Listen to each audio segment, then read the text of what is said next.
is a bottomless pit where the sick and dangerous are thrown. This dreadful dark place exists as a last resort for when hanging, execution, and other forms of earthly punishment fail. These creatures, these exhibits, all inhabit their own pocket worlds. They vary subject to the deranged mind in the display. A circus, forest, nursery, graveyard, and more, all neighboring one another, yet worlds apart. Since the beginning, Noble Guards has sacrificed everything to keep this place safe and secret. However, as the nobility of men has faded, the security of this private prison has declined, leaving its posts unmanned. Despite the warnings left and the stories told, someone always looks inside the box, and every so often, someone wanders where no one should tread. The Collins brothers, Halloween's most brutal psychopaths, are perpetually in transit, traveling from place to place, terrorizing wherever they go, bringing along with them their most devoted entourage of horrors, monsters. Once there lived a jolly fellow by the name of Drake Barney. He was a bookkeeper, always on time for work, a stickler for lists and order. However, even the most diligent among us can sometimes forget things. Upon realizing his mistake, he returned to the office one late evening. Drake waved at the night janitor, who was mopping the floor with a bucket of suds by his side. The janitor waved back and warned Drake about the wet floor. Drake retrieved the documents from his office, and just before departing, he noticed a light coming from the office down the hall. As Drake drew close to the doorway, he spotted something seeping, pooling underneath the lit door. He stuck his finger into the mysterious substance, smelt it, and even took a little taste. Blood. Drake leaped forward and barged through the door, only to find his boss performing a monstrous deed. The two men locked eyes just before Drake bolted down the hall, screaming for help. His boss grabbed a crowbar and pursued Drake. Running for his life, Drake turned a corner, and that's when it happened. His feet gave way and flew into the air, soon followed by the rest of him. Everything went black for Drake. When he regained consciousness, Drake saw bubbles floating in the air. A single hall light shines through the bubbles, regaling Drake with every color, transporting him to another place, a happier time. It was perfect. They were all perfect. A pitiful sigh broke Drake's pleasant trance. As he rose to his feet, he did so with his hands, holding his head and eyes shut. His mind felt like scrambled eggs.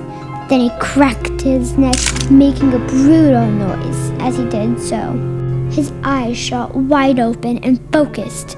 Something had shifted, and Drake Barney was no longer the meticulous, reliable bookkeeper.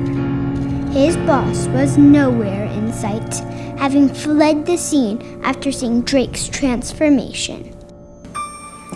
The janitor, who had been witness to the beginning of the odd encounter, cautiously peered around the corner, only to see Drake standing amidst the chaos, his eyes wild with a newfound mania. Drake gazed at the bubbles possessively, with a twisted adoration.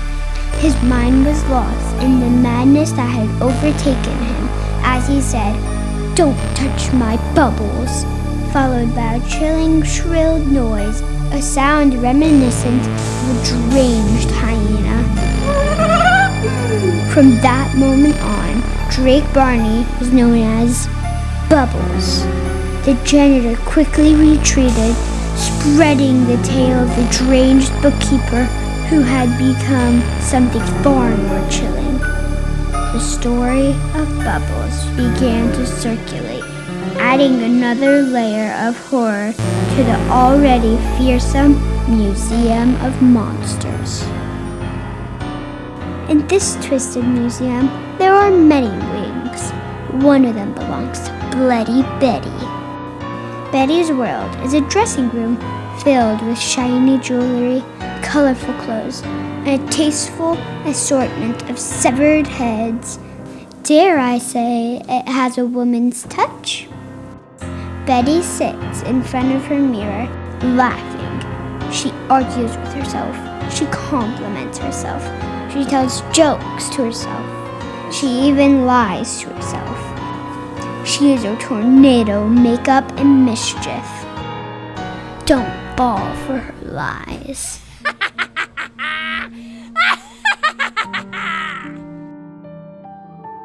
In contrast to Betty's antics, Gormley's workshop is much simpler.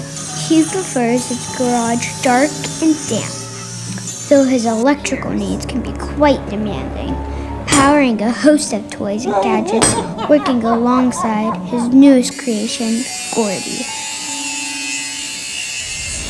From metalwork to woodwork, the Black Forest attracts rare breeds of creatures.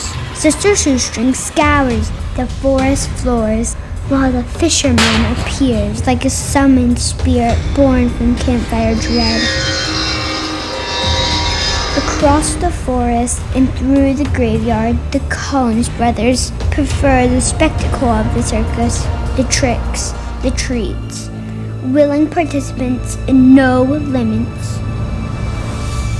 Under the big top, Eugene and Gregory obsess and perform forever and ever and ever.